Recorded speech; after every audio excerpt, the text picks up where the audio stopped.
What's up, True Crime World? You're here with Luminol on the Wall, and I'm your host, Bevy. And I'm your other host, Becky. And today we're covering part 2 of Lawrence Bittaker and Roy Norris's reign of terror over California in 1979. The second half of this case discusses suicide, sexual assault, and torture. Listeners' discretion is advised.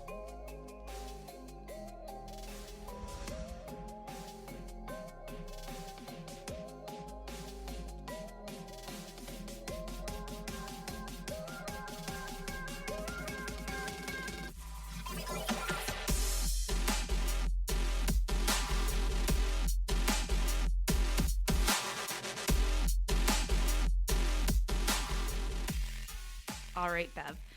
From our last week's case, we know that these two men, Roy Norris and Lawrence Bittaker, they killed 2 victims in such brutal ways, such disgusting, heinous ways. And in such a short amount of time. Yeah. They only waited 2 weeks before their second victim. However, going into the next couple murders, they spread it out a little bit more. Kind of. So the last murder, the second one, took place in July of 1979. And we're heading all the way to September 3rd for our next one. So on September 3rd, the 2 men were out hunting again, looking for their next victim. They noticed 2 girls, Jackie Gilliam and Jacqueline Lamp, sitting at a bus stop near Hermosa Beach.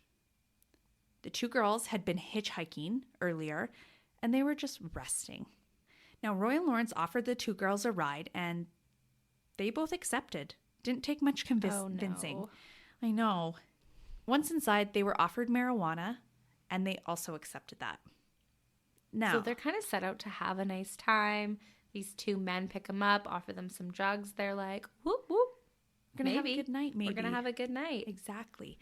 However, if they were feeling that, it did not last long, because Lawrence, who was driving, actually had veered off of the Pacific Coast Highway and started heading towards their infamous San Gabriel Mountain. I do have to say, this is a total side story.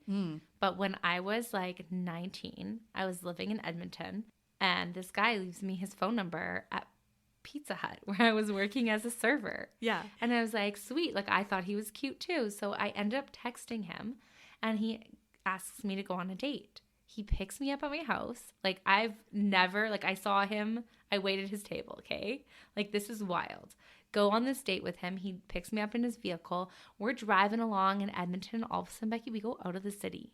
Oh, my God. And, like, I feel for these women, because as soon as he started doing that, my heart, like, I was like, why did I get in this vehicle? Like, I'm fucked. He is going to kill me. And, like, you don't want to say anything. Like, where are we going? Because, like, you're anxious, right? You're so scared. You're, like, looking at your phone, like, oh, my God. And I ended up, like, not saying anything. And anyways, he just took me to these really new houses, new builds where mansions were to check out the houses. Oh, my God. Like, thank God yours had a much different outcome than this. Yes. But you're like shitting bricks. I was shitting myself. So when you hear of these stories where these guys like all of a sudden just veer off the road and they're going somewhere random, like the fear that induces alone as a woman is like fucking insane. Oh, I bet. And you quite like literally experience it firsthand. Yeah, thank God this guy was actually nice, and we just went and saw mansions. Like, thank the fuck. Yeah, seriously. But the question is, did you go on a second date with him? Fuck no. That was too much. You scared me just too much. Yeah. I'm never talking to you again. Yeah. He didn't try messaging me either. Like, he was older, you know. Not like really older, but like probably quite a bit, like a bit more mature. Yeah, more older than I was. So he probably was like, you know, maybe. We both came to the non-spoken about but natural conclusion that there shall be no more. Speaking again. Yeah. So anyways, well, interesting. I just had to, like, as a side note, I had to say that because like I was so scared. No kidding. You know what? I once got some guy's number at a bar, and fortunately I did not text him. But was he creepy? He was creepy, and I literally turned over the piece of paper that he wrote his number on, and it was on a porn receipt. What? Yes. And like he had his name, What his a number, and a sicko. smiley face. And I was like, ew, gag me now. Yeah. Oh, why do I do that? That's I don't know why so you say the bad. weirdest things. You're like, oh, that's so cringe. Why did I? But yes, like gross. You're like, why is this fucking rando just like giving me a porn receipt like that? Like, did he not think like Like ew. he had to actively pull that receipt out of his pocket. He had to keep that receipt, yo. Like, why Ew. did you keep this porn receipt? I'm for return? unsatisfied with this product. He reads the whole thing, brings it back, like, excuse me, this was not great. I need a new one for free. No. You say read it? Yeah. Yeah, right, Bev. It's not a fucking library. Okay, so I looked at this one. It wasn't my style. I need another one for free. Ew. So anyways, I'm glad we're creepy okay and we're fine. Yeah, we're good. But bad things happen when things like this start happening. Like bad things, like you just know. You know that something is going to go you get that pit terribly in your stomach. wrong. Yeah. And you know what, Bev? These girls had that exact feeling. They knew something was off. And they knew this is not where they were supposed to be going. So they got, unlike you, a little upset and voiced their opinion and concern. Initially, Lawrence and Roy tried to come up with a reason to kind of explain it away. Like, oh, like, yeah, we're going to look at mansions. Yeah, like had to bid some kidding. time. Yeah. But obviously that feeling in their stomach didn't go away. Right. Because Jacqueline actually attempted to open the sliding door while the van was moving. She was desperate. She was Yeah. trying to survive. Yeah, she knew she needed out of there. However, Roy hit her in the back of the head with a bag filled with lead weight and knocked her unconscious. So at that point, you can imagine what Jackie is then feeling. She just saw her friend try to run away and then get knocked unconscious. So Yeah. you can imagine the fear and panic she's now going through. Right. And Roy ended up just strong-arming her, and he got her gagged and tied up her hands and or wrists and ankles. So he's incapacitated her. And then we already have Jacqueline, who is unconscious. Mm-hmm. Does he gag and tie her up as well? Or is he like, nah, she's down for a bit? Yeah, you know, I don't know if that's the exact thought he had, but his actions showed that maybe it was. Because not long after, Jacqueline actually regained consciousness and attempted to get out of the van again. Oh my gosh. And that time she actually got out and started running away. But these men, they're I knew there was but. fucking sick and twisted. They chased after her and Oh my got her. God. They were not letting her get away. Roy twisted her arm behind her back and forced her right back into the van. Jacqueline was fighting for her life, and it was a struggle for Roy to get her back in there. So as Lawrence was driving while this is all going on, Yeah. he noticed that there was a potential witness, and he pulled the van over, and he decided he was going to help Roy within the struggle and punched Jacqueline right in the face. Oh my gosh. He was like, yeah, you stop this right now. No way we're getting caught. Yeah, exactly. Like, time is now of the essence. We do not want anyone to see us. We're not messing around, which is terrible. Seriously. And sad. And like, even punching a girl in the face, like, God. damn. Yeah, you recently got slapped in the face. Oh, shit. By a kid. I did. That was terrible. Thanks for bringing that up. It's like, Had you forgotten about it? No. momentarily, yes. Like, So, like, imagine being hit by a child, slapped by a Did child. hurt. 5-year-old? yeah, around there. It was terrible. It hurt. I did cry. Yes. But yeah, no, like I could not imagine getting punched in the force by- face. Like the feeling of just like disrespect and like Pain. pain. Like it would fucking suck. Hmm. So once he punches her in the face, they want to obviously subdue her a bit. And they then tie her ankles and feet together and gag her. At this point, we're used to the men finding these women, having their way with them, and then disposing of them right away. Right. But they change up their MO, and they actually held the 2 girls hostage for 2 days in the San Gabriel Mountains. Oh my gosh, no. Yeah. So As you can tell, these girls are going to go through a lot, and I'm going to tell you all the details, Bev. Oh my gosh. Okay. Let's like get through it because I don't want to linger. This is the worst of the worst. I don't want to linger on any part of this. No. So within those 2 days, they suffer multiple bouts of sexual and physical abuse. The men slept inside the van with them, where they alternated keeping a lookout. Now, just like what happened to Andrea, they forced Jacqueline up a nearby hill and forced her to pose for some pornographic pictures. However, instead of disposing of her and killing her, they brought her back down to the van, and then throughout the next, like the remainder of that 48 hours, he got both girls to take pornographic photos with the men, and while being sexually assaulted. So the men collaborated together to take those photos. And like, this is so insulting to these women. Not only are they being completely degraded and sexually abused, but then there's pictures to show it so that they can go back and look. Now, unlike the other times, Lawrence had actually made a voice recording of him and Roy raping the girls. They also forced them to pretend they were their cousin. Ew. Ew. What Ew. kind of fucking fantasy is that? Ew. Ew. Ew. Now, I think what we can say for sure is that they are progressing with their Intensity of torture. exactly And the severity of it.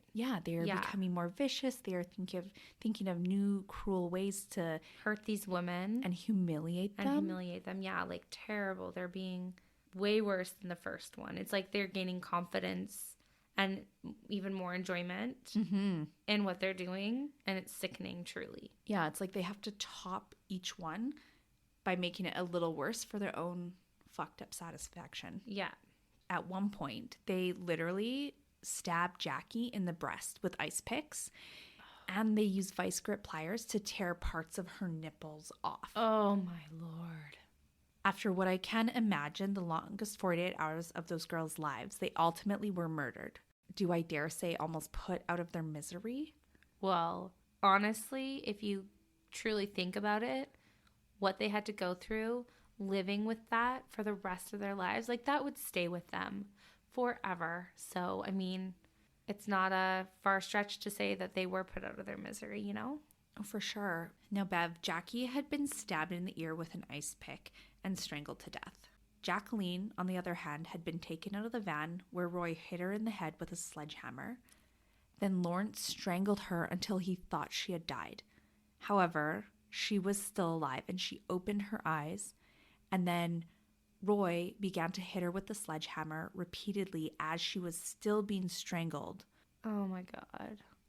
The men disposed of their 2 bodies over an embankment into the Chaparral Valley. That is fucking wild. And I have to say it, Jacqueline, girl, wherever you are up there, you're a fighter, girl. Like, she did not give up easily, hey? No, like, she did damn, everything she possibly could to try and live. Yeah, I have heard that the best way to get away is to fight for your life. Yeah. If you don't fight, they're going to do what they want. Yeah, so you just got to give it your all. Yeah, and maybe leave some evidence in the process. Yeah, bless her soul. She fought so hard. Yeah. All right, Bev, this brings us to our 5th and final victim. October 31st, 1979, Lawrence and Roy had been out looking for their next victim as per usual. They found 16-year-old Shirley Lynette Ledford standing outside of a gas station. She too had been hitchhiking home from a Halloween party. She accepted a ride from the 2 men because obviously they offered her one. And upon entering the van, the men offered her marijuana, which she declined. But these men, they wanted to work quick apparently compared to the last 2 murders. And they actually drove right away off to a side road. Roy pulled out a knife and then bound and gagged Shirley with construction tape. Lawrence decided that he wanted to be in the back with Shirley, so the 2 men swapped places while Roy drove around instead. Lawrence took the tape off Shirley's mouth and started slapping her, mocking her, and pounding on her with his hands, and like making fun of her, like getting her to scream. Like taunting her, basically. Exactly. He was noted to say louder, louder as she's screaming. Like, could you imagine you're so scared and someone's just like, haha, don't scream louder. Don't scream No one's louder. gonna hear you. Like, yeah, that's terrible and sad. Oh. At that point, Shirley began to cry and she started saying, "No, don't touch me." And then he started hitting her with a hammer, beating her breasts with his fists, and he started torturing her with pliers in between raping and sodomizing her. Again, Lawrence had turned on a voice recorder where it noted sounds of him pulling out different tools from the toolbox, such as the sledgehammer and other pairs of pliers, and this can all be heard on that tape. That is so ominous and freaky. Gives me the heebie-jeebies. I feel like I'm self-soothing as I'm talking You about are. that. I'm like, rubbing You my totally face. are. Oh, God. It's so sad. I this one is really upsetting to me. Mm-hmm. I think, one, because she's 16. Young. She's so young. And how she's pleading to not touch her, like that helplessness. I don't know, it just hits me in the feels right now. It definitely does. Ugh. In a later deposition, Roy said that he drove around. He could hear Shirley screaming the whole time. They had been driving around for about 2 hours, torturing this girl. They eventually strangled her with a wire coat hanger, and in order to tighten it, they actually used another pair of pliers to twist it. Like, how fucking messed up is that? It's basically like a tourniquet. Yeah, it pretty much is that. A metal tourniquet. Yeah, fucked up. When the men were eventually caught, which we will go into depth about, they said she died with her eyes open. Oh my God. So now she's dead and they have to dispose of her body. And they chose a random lawn in the suburbs. What? They dumped her on the lawn in a bed of ivy. What the fudge? I know, just tossed to the side. But like, totally change up their MO. It makes me think that they want to be seen. Do you know what I mean? Like, now it's not just like that personal gratification. Like, they want to be known and seen as people that are causing this fear, like to incite, like, not just like a fear from one young woman, but from like a community of people almost. Because why else would you fucking throw a 16-year-old woman's body on a front lawn in a fucking bed of ivy? Exactly. Unless you were wanting to get like a fucking reaction, you know? Exactly. The only other thing I could maybe think of is that they needed to dispose of her body before they could get to the San Gabriel Mountains. But like, why would you really need to do that? So No, it does seem a little more bold and brazen. Yeah, I think they want notoriety, Rebecca. God damn. That's the worst because they're going to get it. How can you not get a little notoriety when you left a dead 16-year-old on a front lawn after being tortured? Of course. Like, everyone's going to be talking about it, Absolutely. right? Yeah, totally. So as you can probably assume, Shirley was found the next morning by a passing jogger. Wow. She was the only victim at that point that was left to be found. In her autopsy, it was revealed just how devastating her injuries were. She died of strangulation. She had received extreme blunt force trauma to the face and her breasts. Her left elbow had multiple fractures. Her genitalia had been torn. Her left hand had puncture wounds, and a finger on her right hand had been slashed. I'm unsure if those are defensive wounds or if it was just another form of torture. But either usually, way, like, you see wounds on the hands and forearms, you're like, oh, defensive. exactly. Yeah. Now, not long after the two men had killed Shirley, Roy had actually reconnected with an old friend named Joseph Jackson. So Joseph Jackson, he had met in prison at the California Men's Colony as well. And it was just in early November 1979 that he did. So it was only like a week or two after Right. they killed Shirley. Let me guess. He just wants to tell somebody about what he's done. Yeah, that's exactly. He wants to boast a bit. And Roy just started bragging about what he did. He told Jackson of what him and Lawrence had been up to with all these young women over the last couple months. He had told them all the graphic details of the murder of Shirley. And, Bev, he also told Joseph, on top of the 5 women that they murdered, that there had been 3 other times where they had abducted or attempted to abduct other women, but they had escaped. And some of the 3 had been raped and then released. So with all this heavy information, Yeah. Joseph Jackson, he panics. You know, he's an ex-criminal himself. Mm-hmm. He does not want to be involved. But Right. he is now a little bit.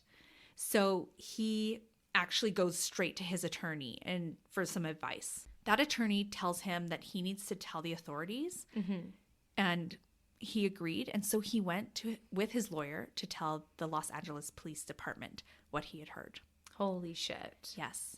The LA Police Department then forwarded that information to the Hermosa Beach Police, which was the proper jurisdiction. Of course, like that's where they're all happening. Yeah. Now, a detective named Paul Bynum from Hermosa Beach Police Department was assigned to this case. In his initial stages of the investigation, he realized that a lot of these cases that Roy had talked about actually correlated with several teenagers who had been reported missing over the last 5 months. One event was on September 30th. A young woman named Robin Roback had come to the police department reporting that she had been sprayed in the face with mace, then dragged into a van where she was raped by 2 Caucasian men in their 30s, and then she was released. At the time, the police were able to identify the men that did that to her. So when Detective Bynum found this out, he actually went to Robin's house so that she could be shown a list of mugshots. Without a shred of hesitation, she was able to positively identify Lawrence and Roy as her attackers. So even though she was able to identify them in a photo lineup, she struggled to identify them within a police lineup. So because of this, it adds a level of difficulty to this investigation. Yeah, of course. It's like they're right in front of you. Why can't you identify them even though you saw their picture? I wonder if they look different. Facial hair, man, it changes everything. Don't it though? Donut, though, yes. So because of this, Detective Bynum actually decided to put Roy under surveillance. And it was only a few days when they observed him dealing marijuana. And on November 20th, 1979, Roy was arrested for a parole violation. Because of the marijuana? Yes. Okay, nice. Now, later that same day, Lawrence, too, was arrested. Now, Lawrence was actually arrested at his Burbank motel where he resided. And for him, he specifically was arrested for the rape of Robin. Right. Roy was just parole violation. Now, Bev, when Lawrence was arrested, he had drugs on his person. So they were both held due to parole violations. Fantastic. And they weren't able to get bail and get out. I love that. Yeah. Like, if we can't have you... because, they probably don't have a ton of evidence. Right. They also don't fully know the depths of this. Of what's been going on. Exactly. Yeah. So they need to get evidence. Kept out of the streets. Not hurt any other woman. Right. Exactly. Especially while they can do their investigation on them. Mm-hmm. I wonder if they could seize the murder Mac. Oh, I'm sure they got a search warrant for that bitch. Yeah. Yeah, I'm sure they did. Now, before we even get into that, when detectives searched Lawrence's apartment, they found several of the Polaroid photos he had taken of Jackie and Jacqueline before they were murdered. And what the police found within his van was equally disturbing. They found the sledgehammer, plastic bag filled with lead weights, a book detailing how to locate police radio frequencies, a jar of Vaseline, 2 necklaces that were eventually confirmed as Jackie and Jacqueline's. They found a tape recording of a young woman in very obvious distress.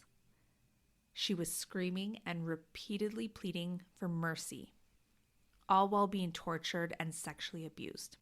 What's really sad about this recording is that Shirley Ledford's mother listened to it. Oh, no. And she identified her daughter's voice. She was able to identify that it was unfortunately her daughter in that recording.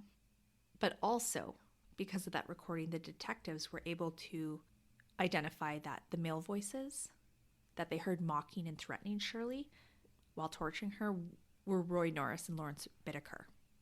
The detectives also found 7 bottles of various acidic materials in Lawrence's motel. And apparently, this was something that he was wanting to use on their next victim. Oh my fuck. Thank God they were caught when they were caught. That is holy crap. Yeah, because their torturous levels were getting worse. They were being magnified. They're like a fucking addict, right? You do the first thing, it gets you this high.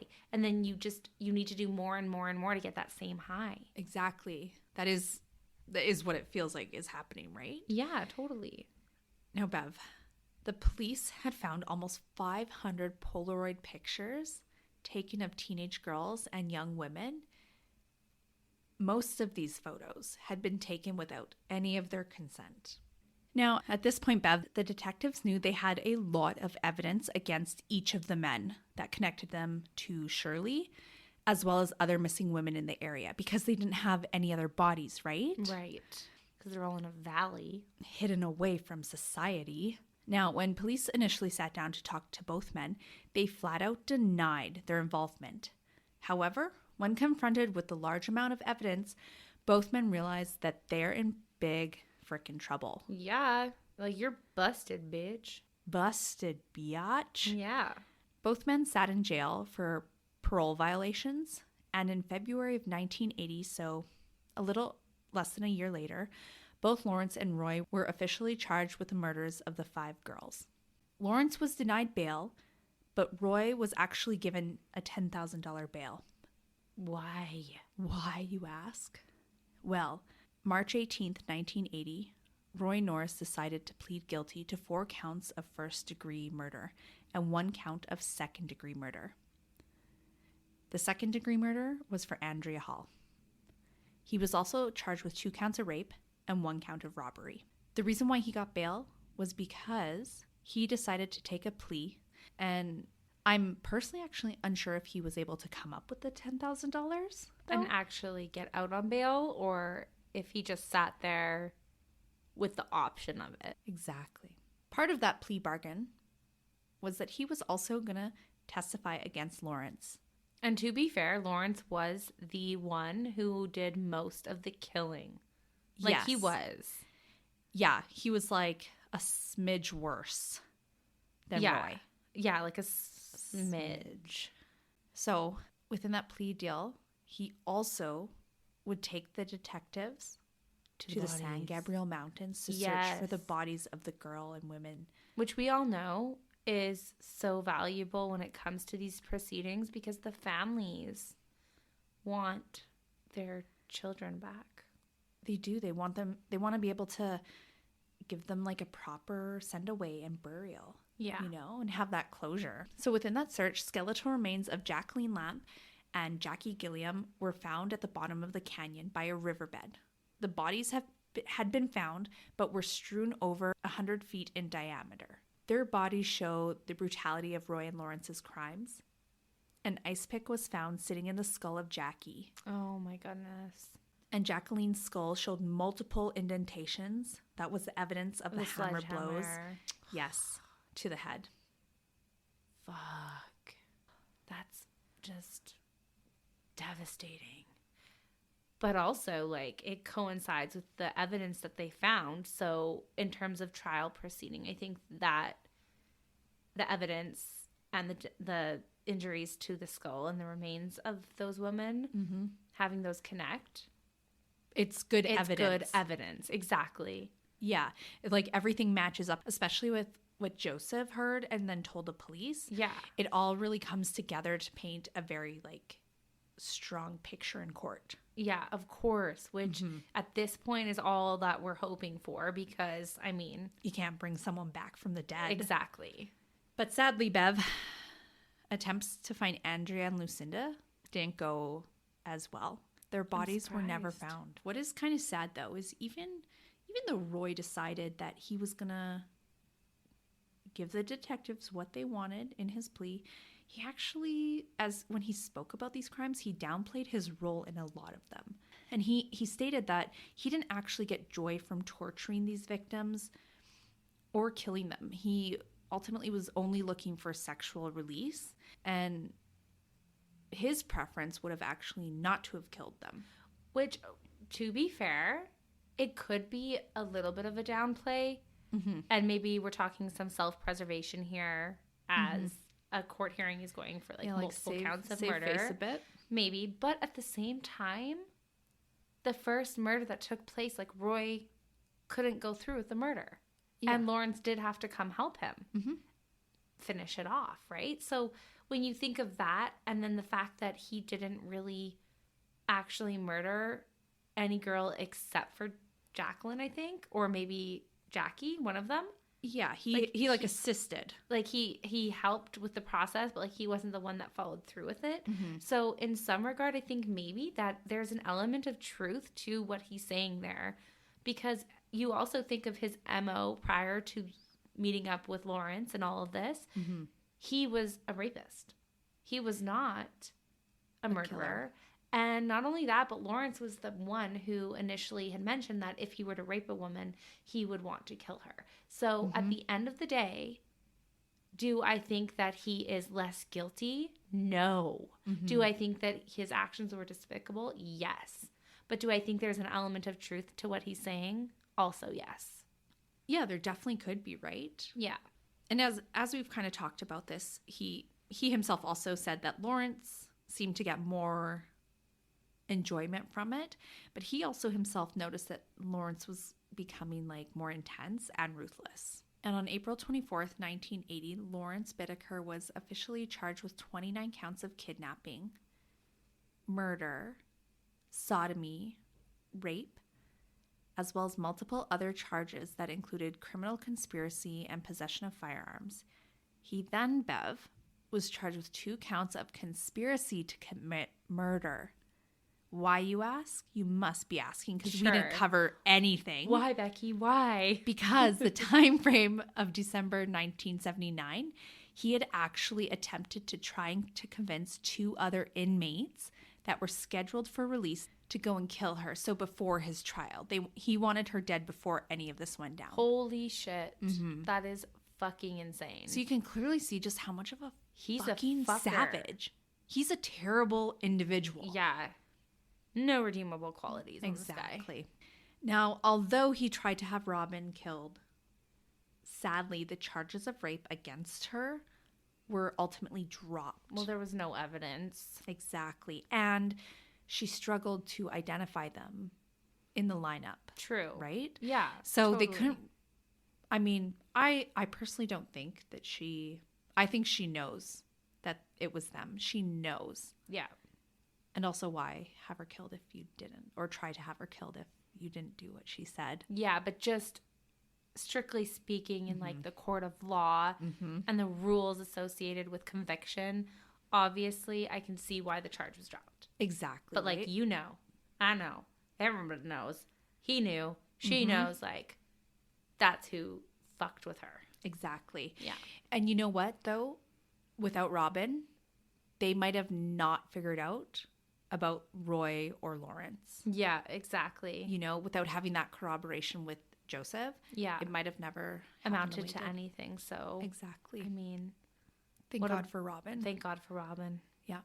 Now, when it came time for Lawrence to enter his plea, it was said that he sat in court in silence. He refused to answer any questions at the time, and the judge entered a plea for him of not guilty. What a coward. I can't stand him. He can't even like be like, yeah, I'm not guilty, or yeah, I am. He just won't do it himself. He's just mad that he can't do it again. God. Like, he's just fuming. He's like, fuck this.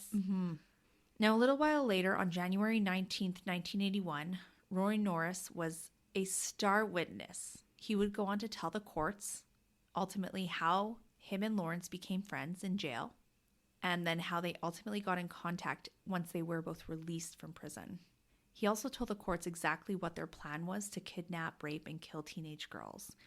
He told everyone that in June 1979, he himself had tried to abduct and rape a woman, but she had escaped.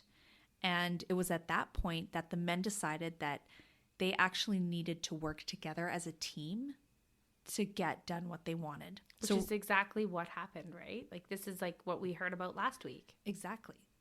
Roy then was able to tell the courts by date of the 5 murders that him and Lawrence had done. He also had included in September of 1979 the rape of Robin Robeck in his testimony. He also noted another attempted abduction of a woman named Jan Mallon. Then he confessed to a 3rd attempted abduction on September 27th. So clearly they were trying and obviously failed at some point to get some of these women in their grasps. Yeah. Like some worked out for them. Some didn't. Yeah. Exactly. Wow. That 3rd woman was never identified.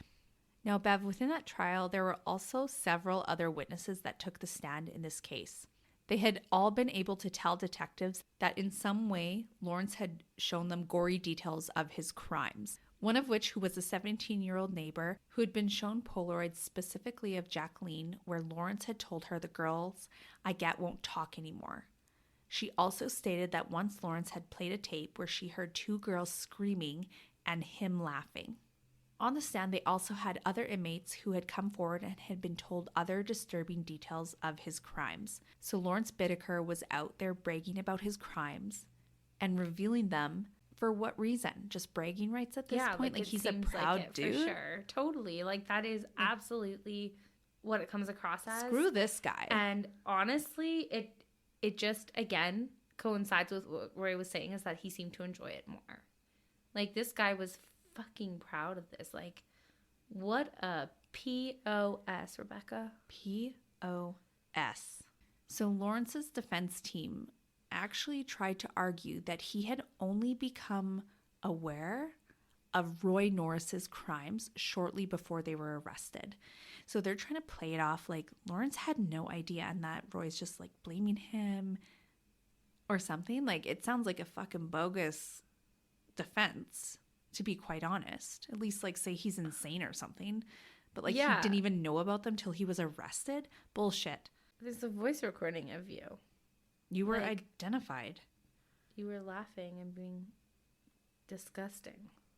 We know. Like, there's absolutely no clout to claim that. Let's just say, like, what a lame defense. Mm-hmm. And, like, maybe he's getting what he's paying for. Like, I don't know. Yeah, you got, like, a D-tier lawyer there, guy. Yeah, but at the end of the day, this lawyer's like, what the fuck am I supposed to do? Like, no degree, no training prepared me for this. Like, there's no story I could come up with, nothing I can say. And, like, dude, there's Polaroids. Yeah, like. If that isn't very so clear that he was involved in doing bad things, I don't know what else, like. Is. Yeah, they're just reaching for anything and hoping it lands, but yeah, right. Come on. Now, what really screwed him in that sense was the police had found the recording of their activities, like we knew, and they were able to conclude that both men were there. Yeah. So it wasn't just one in the videos. It was both men, and they're like, well... It's not like he learned about this after the fact. Like, you were actively You were an involved. active participant in these horrific murders and rapes and torture. Yeah. Now, obviously, we know in court cases, the jury and all the people attending, they hear everything. And these tapes were played in court. There were more than 100 people listening to it, and it said that there wasn't a single dry eye in the courtroom. One of the prosecutors actually had to be walked out of court because they were unconsolable. So, Bev, in an actual shocking turn of events, Lawrence actually took the stand in his own trial, and he denied any knowledge or involvement in the abduction or murder of Lucinda Schaefer. He also told the court that he had actually paid Andrea Hall $200 to have sex with him and pose in those Polaroid photos. He also claimed that she agreed to theoretically scream for the rape recorder and that he had left her with Roy Norris in his van. So he's putting all the blame on Roy and that he's like, oh, no, I just paid her to have sex. No, like, no, you fucking didn't. Also, the like, I'm sorry. It's just like every time, it's never going to get old.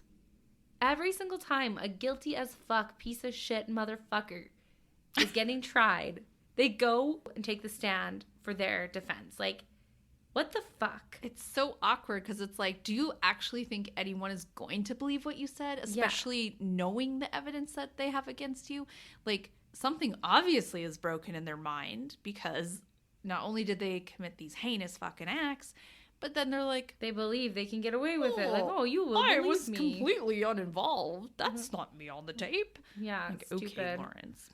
But it's like something with, like, the arrogance or whatever it is that just, like, makes psychopaths truly think that taking the stand will be a benefit and somehow convince the jury.